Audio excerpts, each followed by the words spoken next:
we sure that we're in New Hampshire?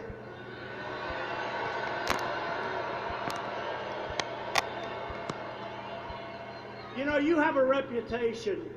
I mean, I know it's not true because I know you too well. You have a reputation of being very staid, very, very elegant, staid, incredible people. You're not acting it tonight. And that's good. That's a good thing. We love our country. We have enthusiasm for our country, right? That's what it is. That's what it is. That's what it is. Before the election, our factories were closing. Hey, who knows it better than you? You're like central casting for the closing of factories. Our jobs were vanishing. Our military was totally depleted. When I took over, our military was sad. We weren't flying half of our planes. They were old. They were tired. Our equipment was tired. Our people weren't tired, though. Our people weren't tired. But everything we had, it was depleted. Now we've rebuilt our military like never before.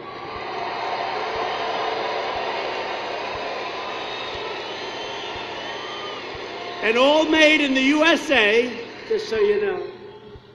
And our nation was weakened at home and disrespected abroad. They don't disrespect us anymore, folks.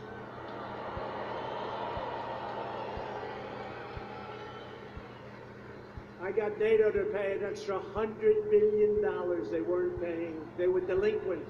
Many nations were, except for 7, many nations weren't paying what they were supposed to be paying. So we're supposed to protect them. They kill us on trade.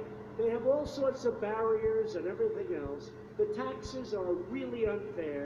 The tariffs were ridiculous what they do to us in Europe. And then we protect them if they don't pay. And I say, I'm sorry, folks, you have to pay. You have to pay. They were delinquent. They were delinquent. And my biggest fan is Secretary General Stoltenberg from NATO. He said until President Trump came along, we were going boom. They would have been finished very quickly. But I'm tired of paying for other nations anyway, I have to be honest with you. And today our nation is stronger than ever before. We're now stronger than ever before. You saw we ended the Iran disaster. How about that? We paid them $150 billion, $1.8 billion in cash.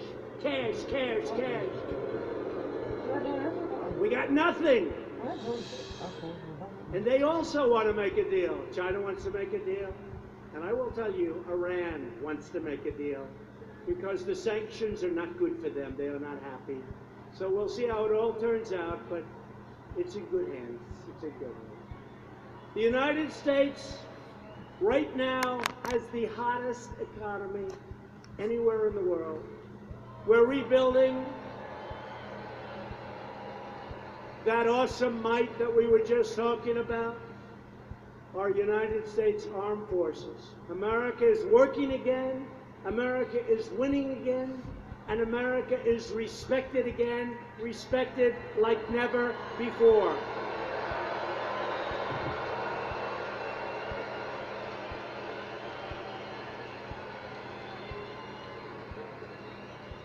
They respect us again, and you see it. You know, a recent poll came out where it showed that President Obama was more popular in Germany and other places than I am. And I said, of course he's more popular. He's not demanding that they pay for their protection that we provide. He's not doing that. I'm doing that. And in fact, if I was the most popular, I'm not doing my job right, okay?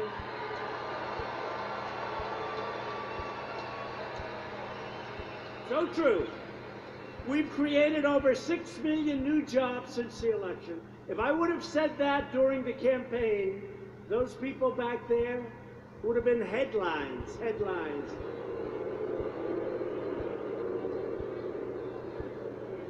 More than 7 million Americans have been lifted off of food stamps. Since my election, the number of new businesses starting in the great state of New Hampshire has skyrocketed by almost 25%.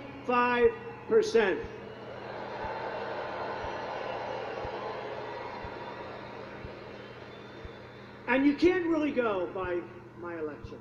You got to go by November 9th because, you know, the markets have gone through the roof since November 9th. That's the day after I won the election.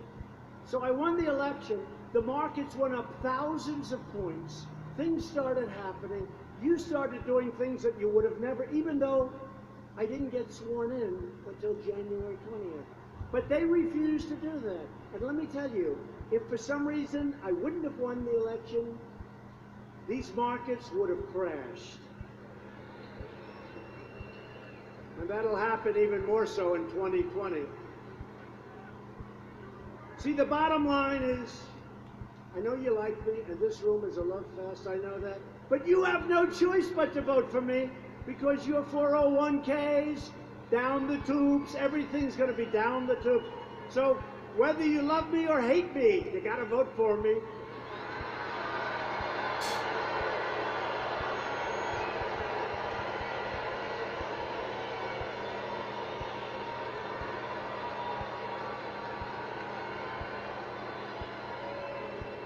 I had a businessman the other day, one of the most successful guys in the country. I've never liked him, never liked him. He never liked me, I never liked him. I see him in the White House. I said, "What are you doing here?" He said, "I'm working to make sure you get elected." I said, "You gotta be kidding. You don't like me, I don't like you. What the hell is this all about?" He said, "That's right, we've had our differences. I haven't liked you.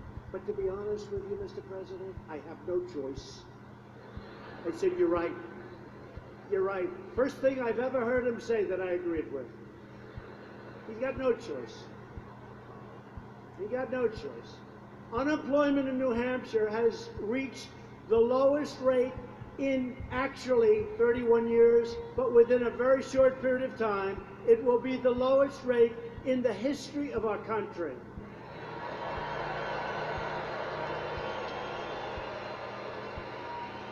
So think of that. You have the best unemployment, you have the most successful state in the history of your state and in the history of our country. And then you're going to vote for somebody else? Oh, great. Let's vote for Elizabeth Pocahontas Warren. We have the best numbers we've ever had. Let's vote for somebody else. I don't think that's going to happen, folks. I don't think that's going to happen.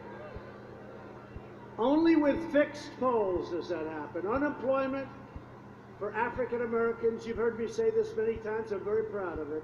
Hispanic Americans and Asian Americans have all reached their lowest rates ever recorded in the history of our country.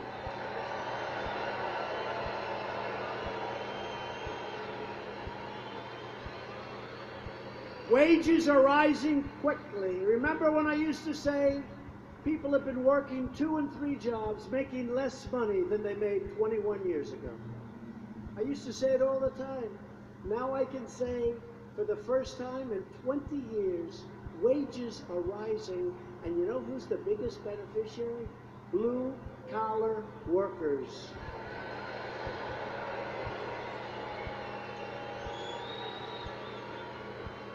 My administration is fighting to expand opportunity for citizens of every background and every race, religion, color, and creed. Very important. Because we are all Americans. We all share the same home. We all share the same heart. We all share the same dreams. We are all children of the same Almighty God.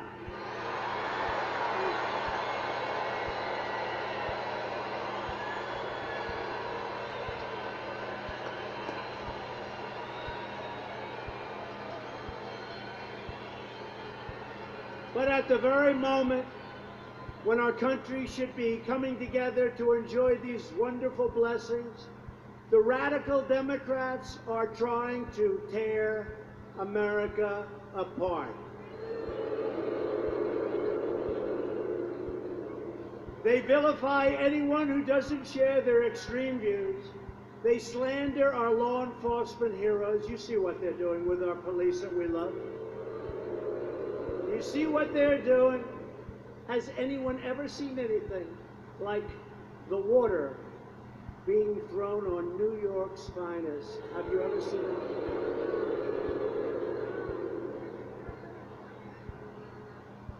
And I know a lot of New York's finest. They're not happy. They're not happy.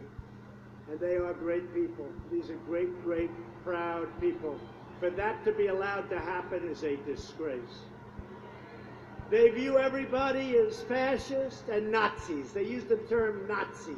This was a term, you couldn't even use it. Now they use it like on a regular basis, a Nazi. He's a Nazi. Think of that. He's a Nazi.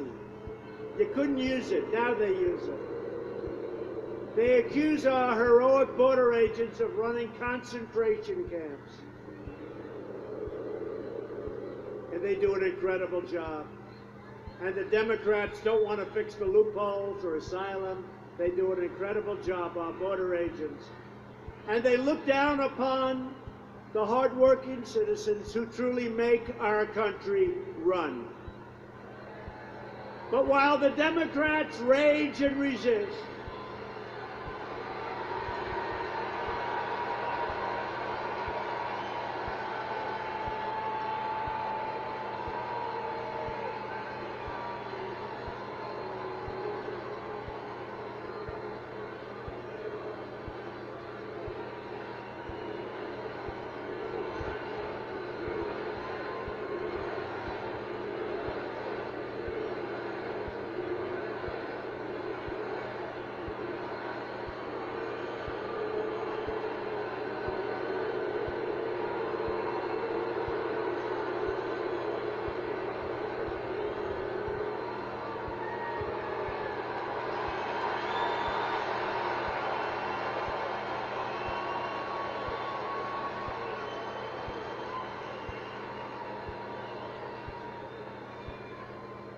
that guy's got a serious weight problem. Go home, start exercising.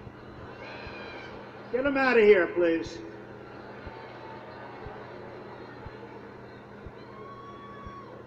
Got a bigger problem than I do.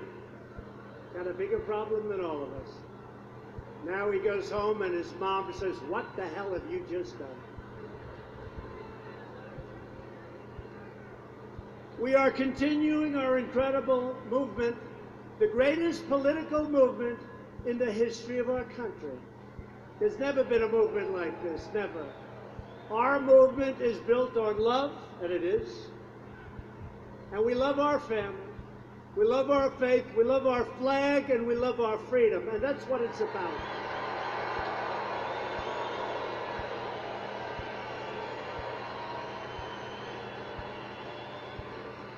And add to that the fact that we love our neighbors and we love our country. Together we are all united by one fundamental principle. A nation's first duty must always be to its own citizens. Its own. We've got to take care of our own. You haven't heard that from a politician or a political leader in a long time. It's called America First. It's America First. We're thrilled to be joined tonight by many tremendous Republican leaders and great friends of mine, a man who's doing an incredible job as your governor, because I want to take 100% of the credit for the incredible turnaround of New Hampshire. And I remember it not so long ago. Things were not looking good. People were leaving. A lot of bad things were happening. But we have to give him a lot of credit. He's been a great governor, Chris Sununu, with a great father, too. Great father.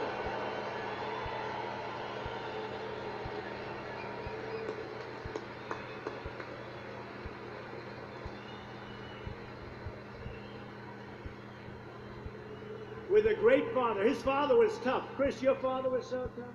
He was for somebody else in the primaries. And then one by one, I went here, I went there, I went there. And then when I won, his father got on and I said, oh, this guy kills me, he's so tough. And he said, President Trump will be the greatest of all time. I said, what happened? What happened? He went from being the toughest critic to the best there is. So I want to say hello to your father. Okay, Chris, you'll tell him. Great guy. What a family. What a family. Thank you, Chris. New Hampshire Senate Republican leader, Chuck Morse. Chuck. Thanks, Chuck. New Hampshire House Republican leader, Dick Hinch. Thank you, Dick. Thank you, Dick. Great job. A man who was with me right from the beginning. In fact, he had a meeting at his house. His house has never been the same. His house is a disaster now.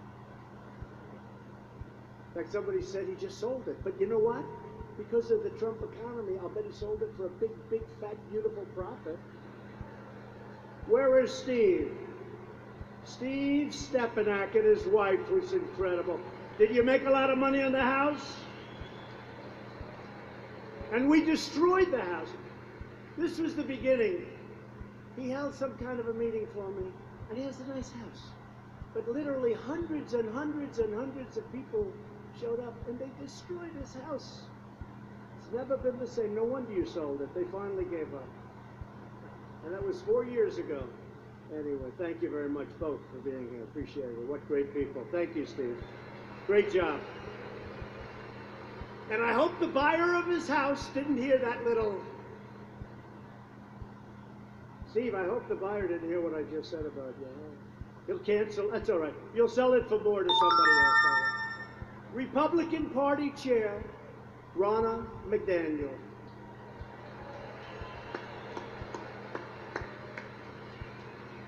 You know, Ronna headed up Michigan. And for many, many years, nobody won Michigan as a Republican. But I used to complain, and, you know, I'd go there and I'd say, they're stealing your car business. I'd go for years. In fact, 5 or 6 years before I even thought about running, for whatever reason, they named me Man of the Year in Michigan. I said, how come? I didn't even understand it myself, but I was named Man of the Year. I wasn't even political. That was years before I did this. But I was always complaining that our car business is being stolen. I mean, it's sort of obvious, right? Mexico now has 32% of our car business. It all left the state of Michigan. We are bringing it back at a level that nobody's ever seen before, our car business.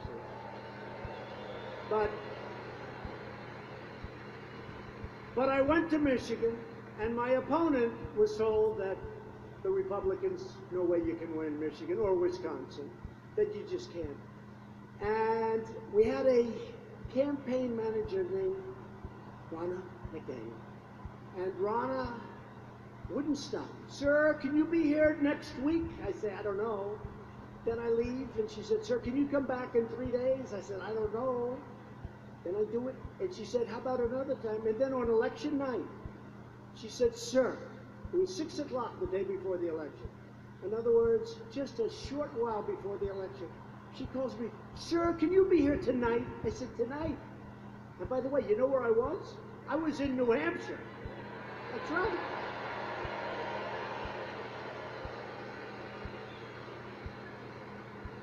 She said, sir, can you be here tonight? I said, are you sure? I started speaking at 1 o'clock in the morning. Now it's election day.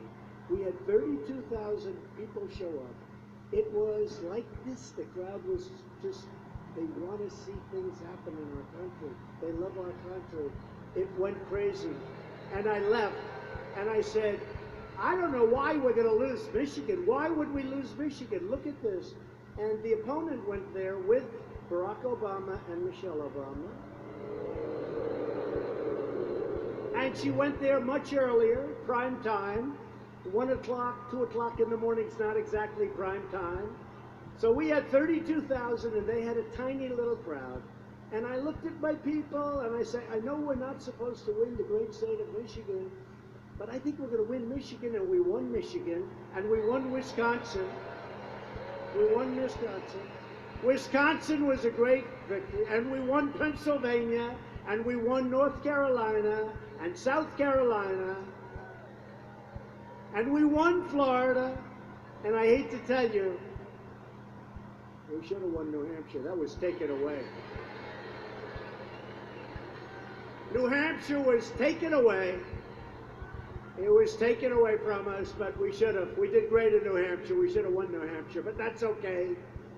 I'm not holding it against you because it was not your fault. But we had a woman in Michigan, and I said, when it came time to choosing the head of the Republican National Committee, I said, who the hell is that woman up in Michigan that got me to keep coming there and explaining that we can't continue to lose our car business? We have 17 companies now coming back in. Who is that woman? And it was Ronna. We put her in charge of the Republican National Committee. The job that she has done is incredible. Thank you.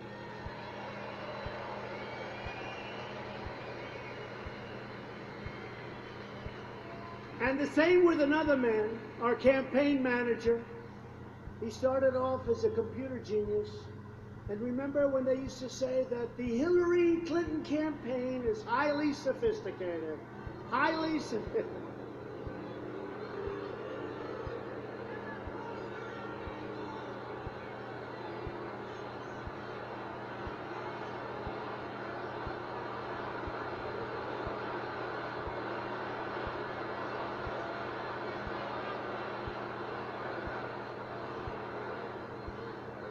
She did a lot of bad things, folks. 33,000 emails deleted after getting a subpoena from the United States Congress. 33,000.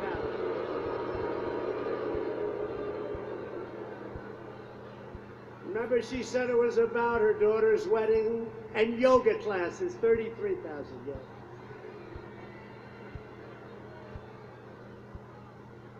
It was disgraceful. I will tell you this, we now have a great Attorney General.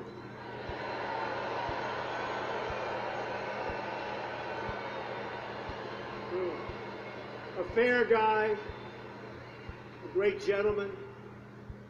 So another man who's here tonight is the world's tallest campaign manager.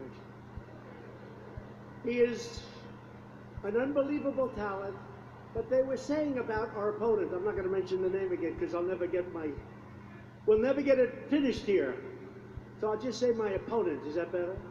And they were saying how sophisticated her campaign was. Except ours was far more sophisticated. And we had a man that did an incredible job. And he's now our campaign manager. And he's one of the tallest human beings I've ever seen. And his name is Brad Parscale, and he is fantastic.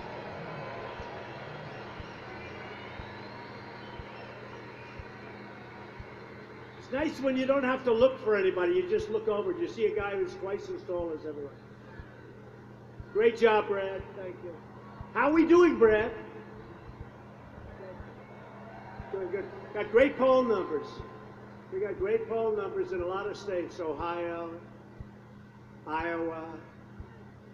You know, Iowa, every week that they campaign, our numbers go up. They're winning Iowa. We gave them ethanol, which is very important, a lot of things for Iowa. But every week we seem to be going up in Iowa because they're campaigning in Iowa. Wherever they go, our numbers go up. Somebody's going to have to explain that one to me someday, but we like it.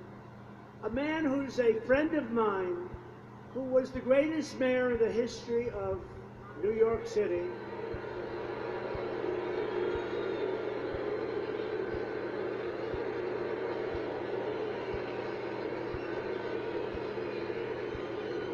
Who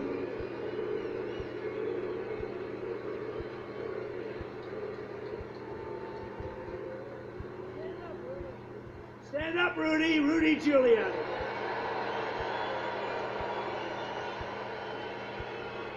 Man, he did a job. He did a job in the first year. I've never seen anything like it. New York was crime infested. We had problems. We had problems like nobody would believe. And Rudy went in there and he did the job. And people loved him for it. It wasn't like, oh, gee, he's a horrible person.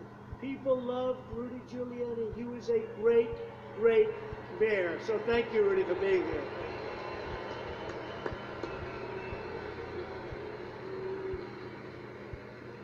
And the first person that I put on the campaign, he was driving me wild. He said, I'm saying you can win, sir. You can win. I'm telling you, you can win. He loves the state. He's from the state. He said, you can win, sir. I'm just telling you. And I had him on for month after month. He'd come and drive me crazy. He said, you can win, you can win, you can win. And finally, we said, let's give it a shot. And I had Corey, I had Hope, I had just a couple of people. We had a rather lean and mean staff. But Corey Lewandowski loves your state, loves New Hampshire. He was the first one that talked about us possibly winning the whole big ball game. And he's tough, and he's smart, and I'm hearing he's thinking about running for the Senate from New Hampshire. I don't know.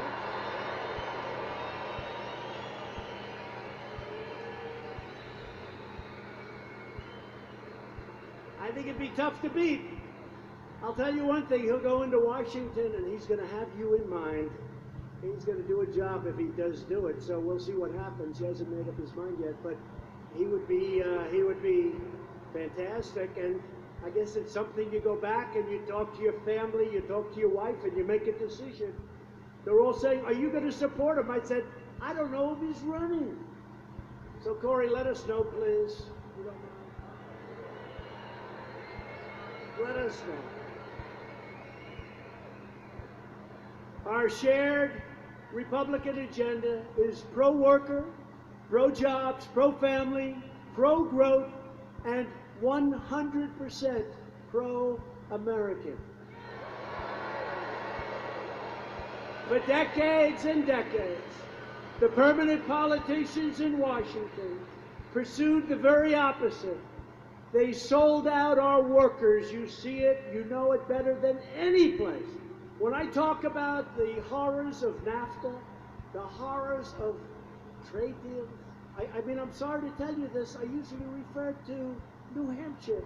Nobody took it worse than New England, and nobody took it worse than New Hampshire. Now, here's the good news. I would never let that happen again, and Chris will never let that happen again.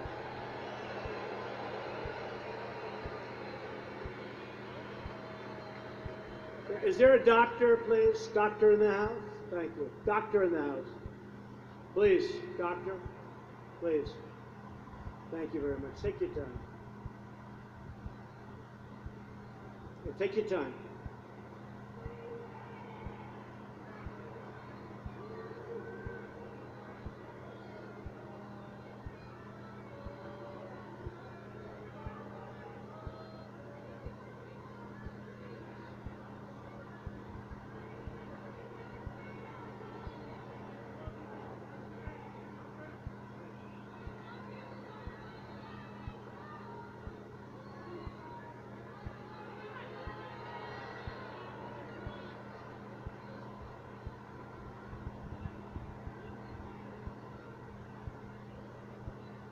Take your time, fellas. Plenty of time.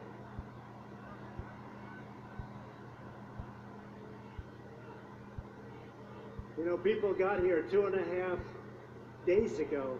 Many of these people in the front, right? 2.5. 2.5 days ago, a lot of these people. So you can understand, it's pretty tough. Thank you.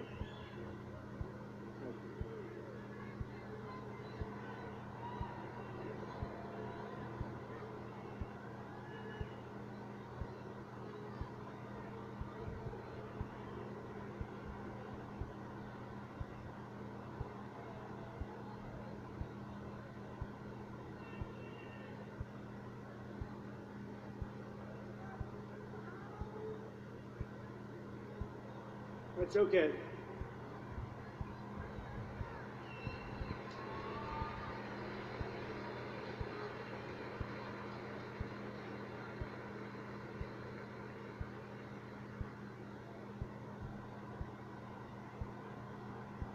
These are great people. These are great people that love our country. Just remember.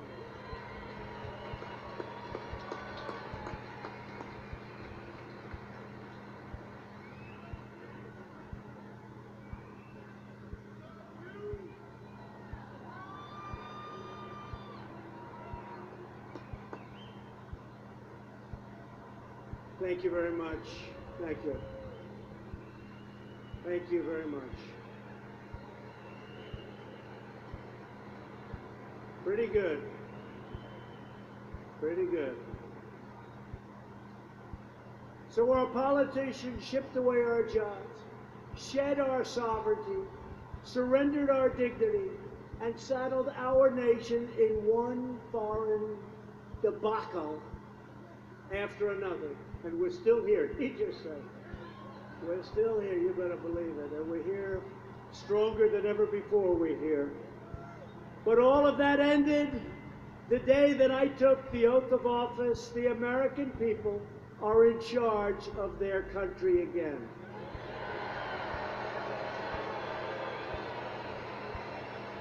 We cut a record number of job-killing regulations. They were strangling our country. We cut more regulations in 2.5 years than any other president in their full terms. 4 years, 8 years, or in one case, more than that. Cut more than anybody. To get relief to working families, we passed the largest package of tax cuts and tax reforms in the history of our country. You're making a lot more money. You're making a lot more money, and you see it, and you know it because you see it in your paycheck every week. We ended last administration's cruel war on American energy, and we are delivering a policy of American energy independence like you've never seen before. And in fact, if you look at the straits where we're having all of the problems, you look at the straits, number one, they're not touching our ships. They're not playing with our ships. They're taking them from this country, from that country, from that country. But you know what? Very importantly, we have very few ships going there anymore because we don't need that oil and gas.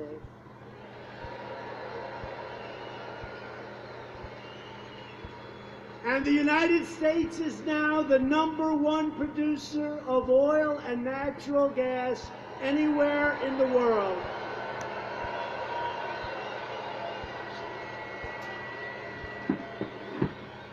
Every leading Democrat has pledged to abolish the American oil, coal, and natural gas industries that are fueling our economic boom. Can you imagine this? We're sitting on great wealth. They want to take it away from us. And the alternatives don't have the power. They don't have the power. They want wind. Wind. The wind is so beautiful. As long as you don't have to stare at a windmill and your house goes down in value like the nothing. Steve, if you had a windmill anywhere near your house, no, you would have gotten 1/3 the price you got, Steve. That's true, by the way. Steve's too smart to let that happen. We won't let them take it away from you. We are reversing decades of calamitous trade policies that shattered New Hampshire and your factories. They shattered your communities, and they shattered American power and American prestige all around the globe. New Hampshire lost 1 in 4 manufacturing jobs following NAFTA and China's entrance into the World Trade Organization, 2 of the worst deals ever in the history of our world.